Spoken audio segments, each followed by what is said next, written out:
The World Economic Forum lists complex problem solving as the #1 skill for 21st century jobs. But how many of us, faced with a problem, just dive right in looking for a solution?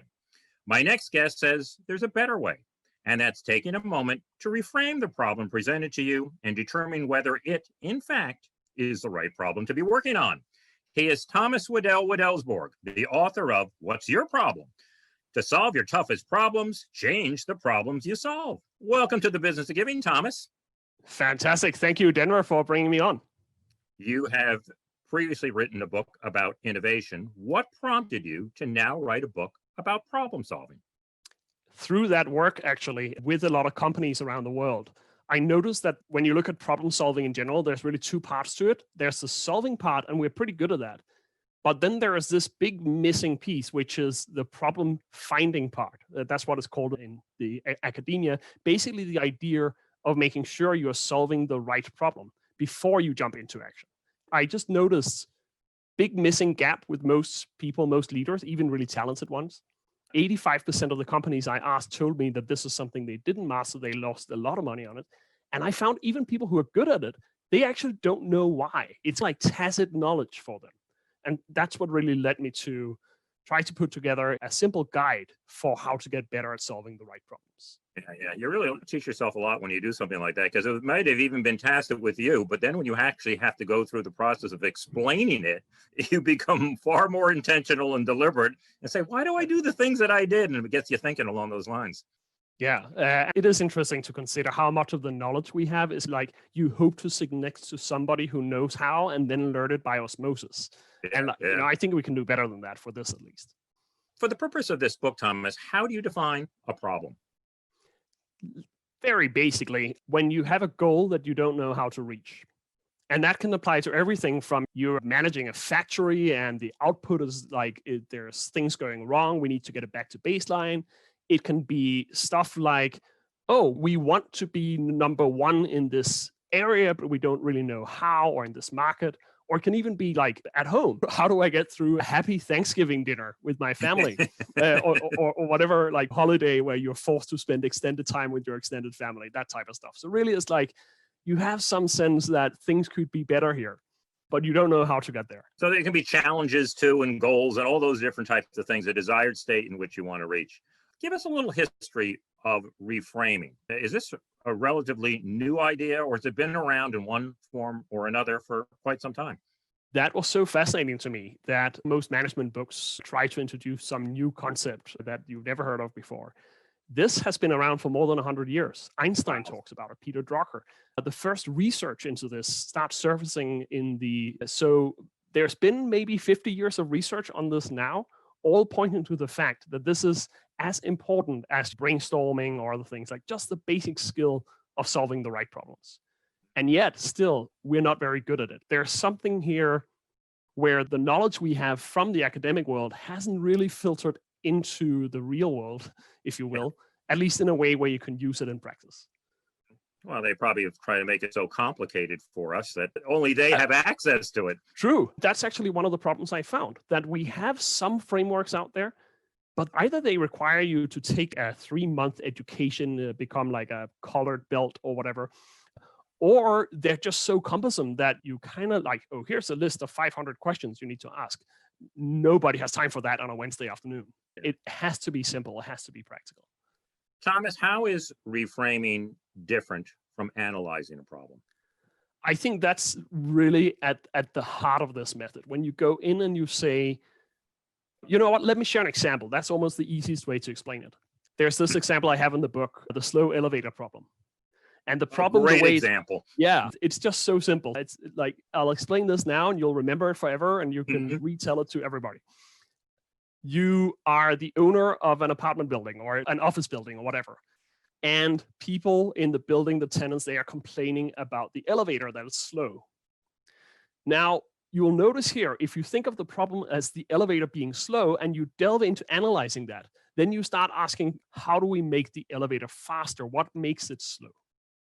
If you ask experienced landlords, though, they tend to have a different solution they suggest to you, which is to put up mirrors in the hallway next to the elevator, Because what happens is people go, of course, like, oh, I'm busy. They look up, they see the mirror and they go, oh, that's beautiful. I hope the elevator doesn't come too soon. Exactly. Yeah, just take this one. Now, that simple example really highlights the idea that you can analyze the question of why is the elevator slow, but that might be the exact wrong problem to analyze. In this case, what you want to do is what I call reframing the problem. And that is asking, instead of delving into this problem that's been put in front of us, is there a different way of looking at the problem? Is there another problem to solve that could help us somehow? In this case, not solving for the speed of the elevator, but for the experience of the waiting time. So key difference between analyzing a problem and framing the right problem to analyze, if you will.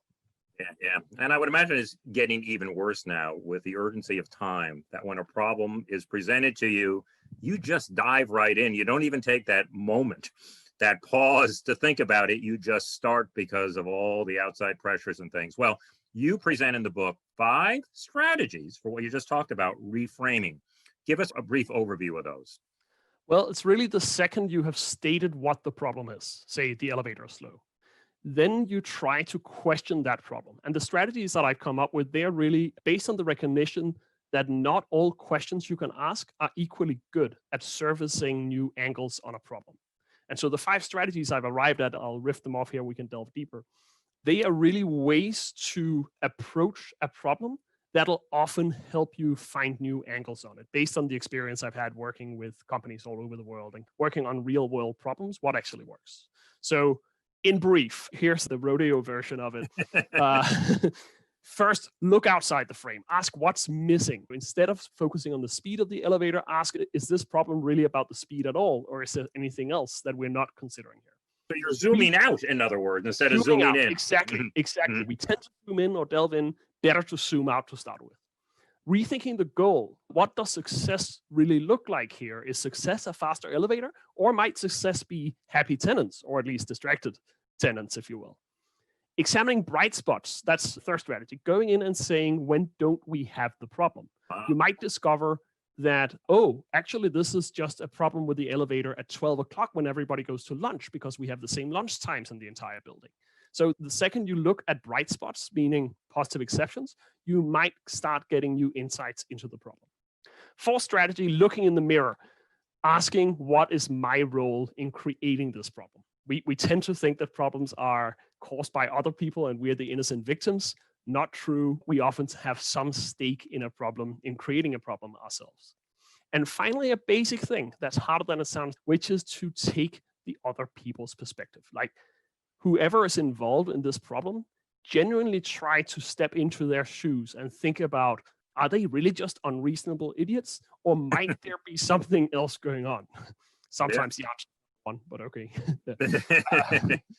So you can get a sense here of these approaches to problems. Once you get them a little bit of habit in it, they tend to be very powerful at surfacing new angles on the challenge you're looking at. Yeah, I love those 5 strategies. I just had a experience with one of them, and I was working with a client who was losing a lot of its people, and we're trying to figure out why everybody was leaving. And I got them to begin to address the issue, why are some of your best people staying? And look at that and ask them about that and build something from there, as opposed to why people are walking out the door. And that would be one of those bright spots, those exceptions that you were talking about. Exactly. It's super. Now I'm getting curious. Can you share what the answer turned out to be? What turned out to be? Why did the good employees, why didn't they leave? Did you find out what the part of the answer was as to why they were, or are you still looking at it? A lot of it obviously had to do with the mission, but a lot of it had to do with where they were working in the organization and the fact that they were empowered to do the things the way they thought they needed to be done. They got direction and guidance from leadership, but they were left alone. And those people felt that they had agency over their work. Not only was it purpose-driven, and it wasn't like that in other parts of the organization. So then you go back to the leadership and you say, quit micromanaging so much with your other department heads and give some people the freedom, trust the people that they will be able to get this done. And that seemed to be, it's in a work in progress right now, but it's beginning to change as they see that because they looked for where it's working And we have a tendency with problems, as you suggested, by not looking at bright spots, always looking at what's not working, and that can limit what you do. Yeah, absolutely. And I think that's also, like, even in the case you're mentioning, if you try to do exit interviews with people who are leaving, it's not so often you get the truth. Like, often people will say, oh, I got a better offer somewhere else, in order to not burn any bridges. That's exactly right. So a beautiful example, and what a radical notion to trust people.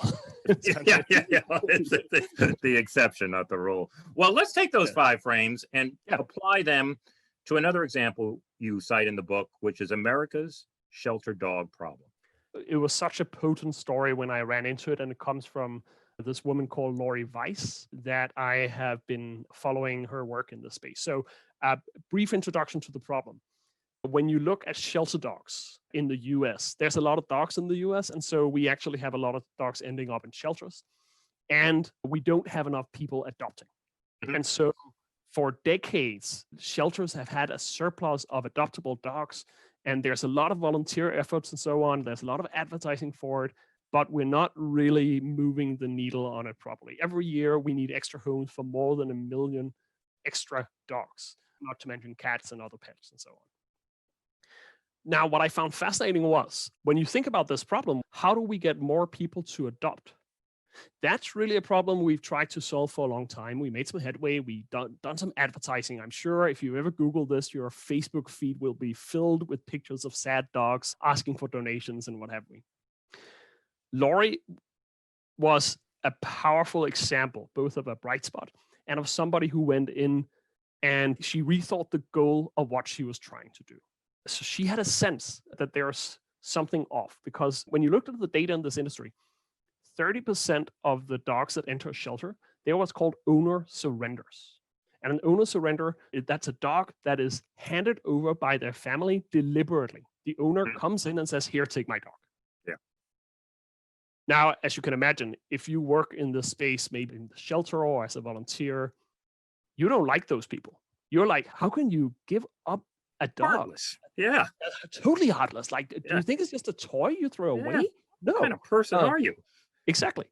And as a result of this perception, you can see how the industry has basically geared up to prevent adoptions to some extent. I say this harshly, but in many shelters, if you enter, they actually have this long list of questions.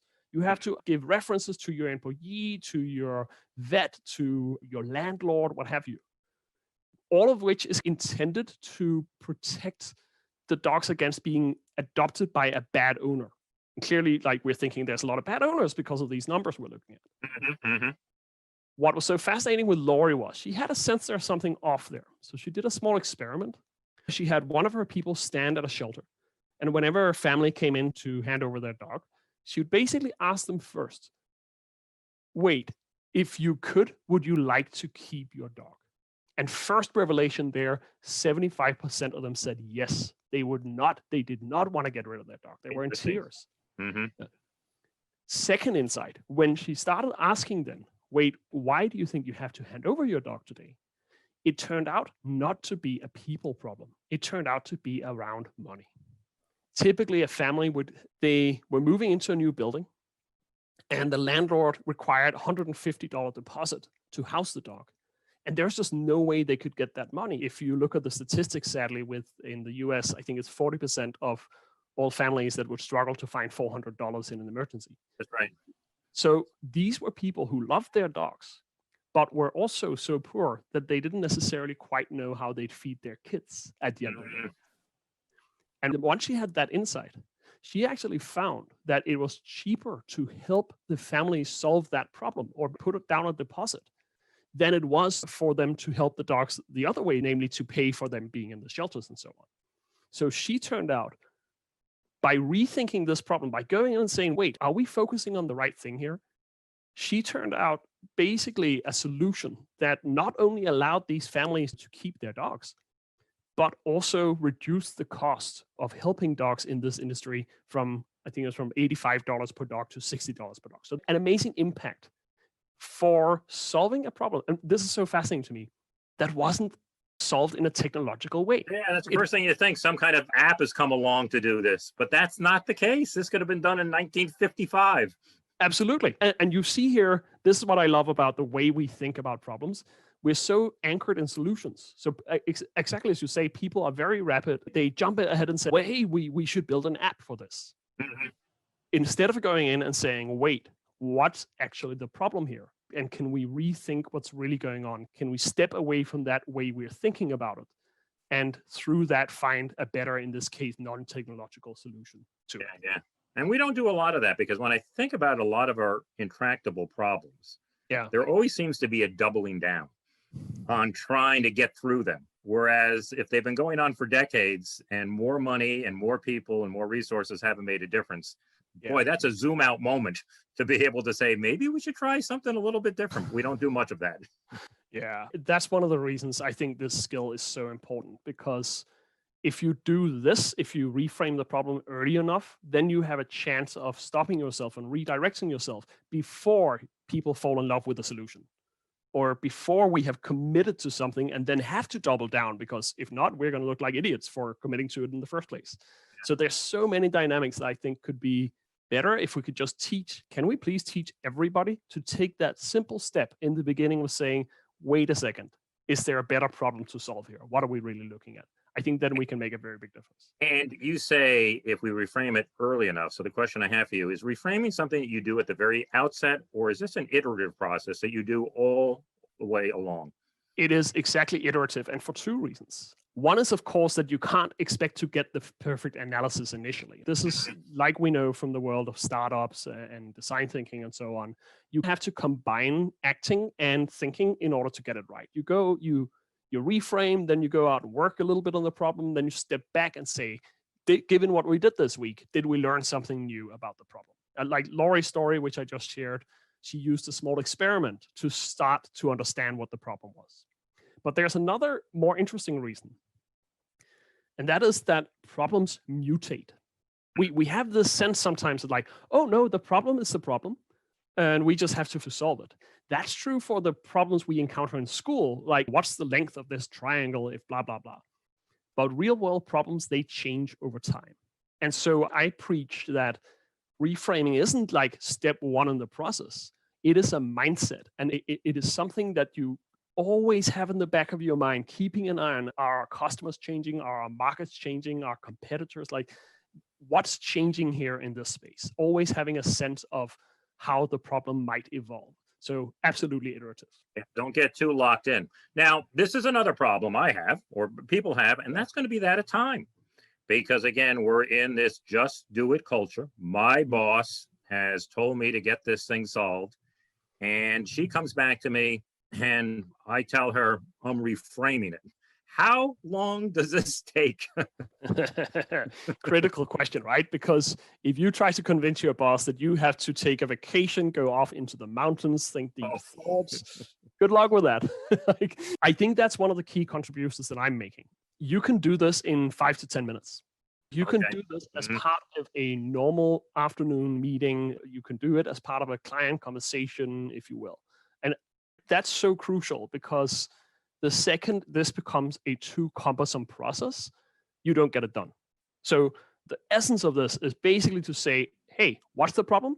Then get hold of one or two other people and try to say, is there a different way of thinking about it? Use the strategies if you can, but even if you can't, just try to spend 5 to 10 minutes on trying to pummel the problem a little bit and see if there might be other angles on it before you decide how to move forward. That's really the essence of it. Have you come across, Thomas, an example of where reframing has helped someone or some organization better address one of the myriad of problems that have arisen from the COVID pandemic and lockdown? Yeah, this is a very particular example, but a week after my book came out, and it came out globally, I got an email from a reader in Ho Chi Minh City in Vietnam. Yeah. He was a factory manager, and they had a basic problem with COVID, namely that all of their workers were congregating in the waiting area, like the smoking area, and they weren't keeping proper distance. They had tried lots of stuff, like putting up signs, marking the chairs where you're supposed to sit, didn't work. So he read the book, then he used it on this with his team, and they suddenly realized that, yeah, we have all these people congregating in the waiting area or in the smoking area, but actually most of them don't smoke.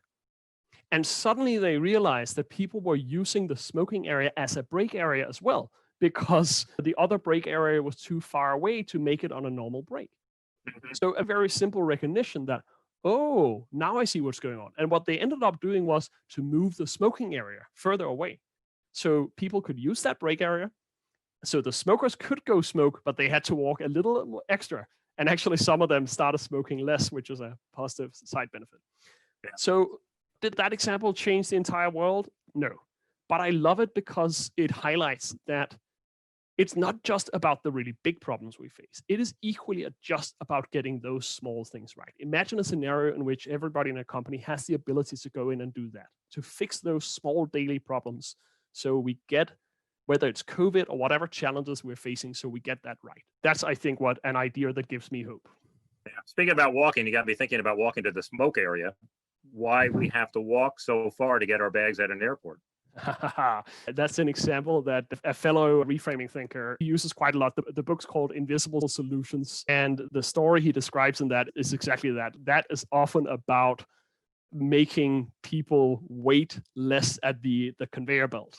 Instead of having them stand there and grumble as the suitcases are arriving, well, you just make sure the flight arrives further away so they have a longer walk. Because people don't really mind walking, they mind just standing and waiting mindlessly. So unless there's a mirror there, apparently.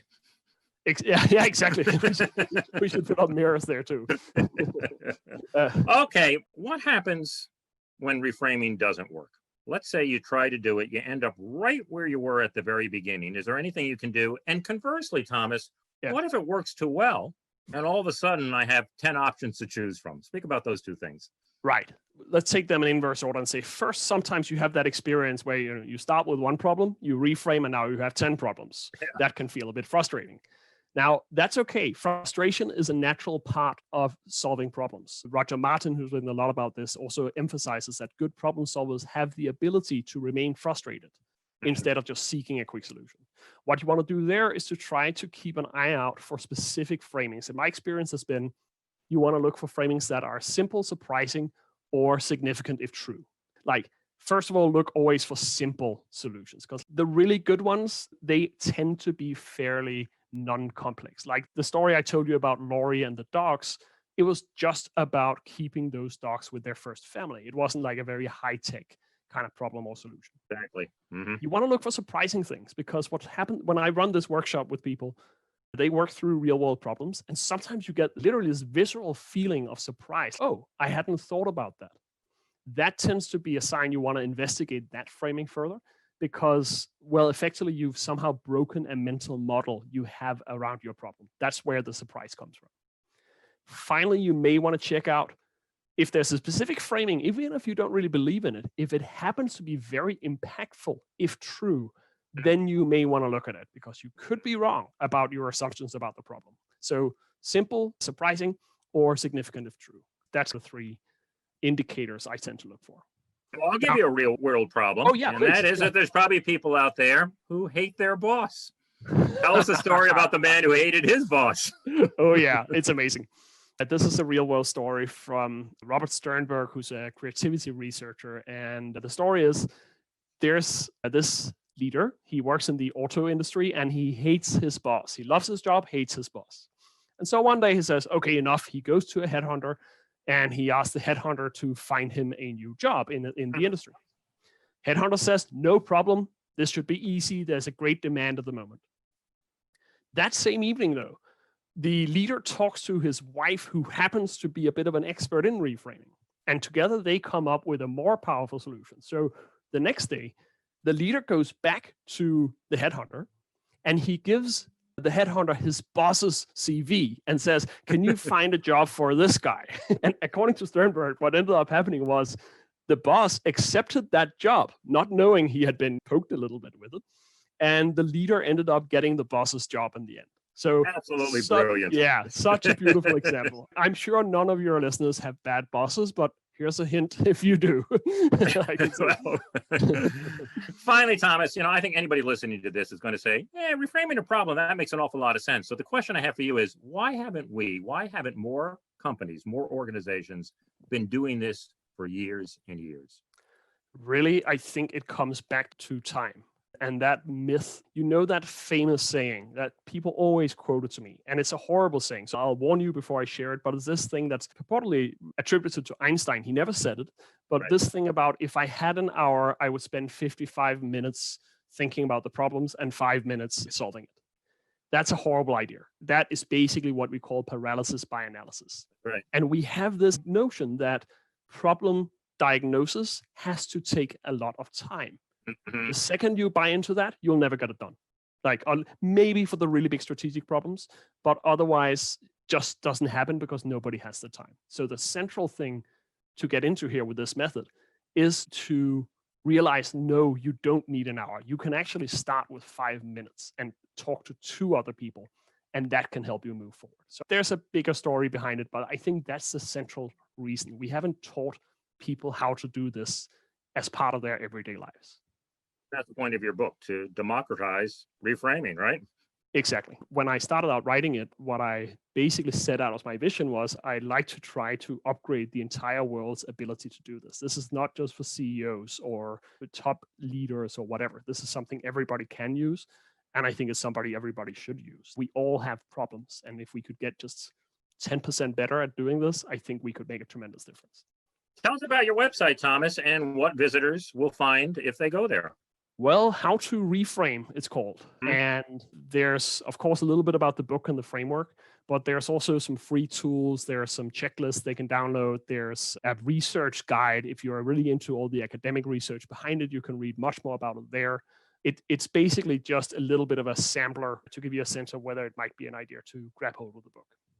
The book again is What's Your Problem? To solve your toughest problems, change the problems you solve. When you read the book, you'll find that this is not difficult to learn, doesn't take an enormous amount of time to do, but makes a real difference in the way you solve problems. That sounds like a very, very nice formula. Thanks, Thomas, for being here today. It was a real pleasure to have you on the show. Thanks so much, Denver, and goodbye from, in my case, Denmark. I hope everybody's, have been enjoying themselves. I have.